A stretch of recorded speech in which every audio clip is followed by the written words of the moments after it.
ពីរនាក់ឡើងមកសន្ទនាអំពីប្រធានបទគុណវិបត្តិនៃការបាត់បង់ព្រៃឈើរដ្ឋាឯងឃើញអត់ថាព្រៃឈើនៅក្នុងតំបន់យើងកាន់តែថយចុះតើវាប៉ះពាល់ដល់យើងយ៉ាងណាខ្លះអូចតាការបាត់បង់ព្រៃឈើគឺជាបញ្ហាធ្ងន់ធ្ងរណាស់ចំពោះមនុស្សយើងគ្រោះ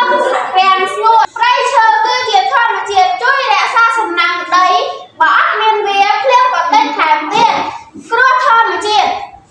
ការបាក់ស្រុតដីទឹកជំនន់ខ្យល់ព្យុះញឹកញាប់អាកាសធាតុផ្លាស់ប្ដូរការកាត់បន្ថយព្រៃឈើធ្វើឲ្យកម្ដៅផែនដីកើនឡើងអូចាប់ចំណែកឯសត្វវិញតើមានផលវិបាកអ្វីខ្ល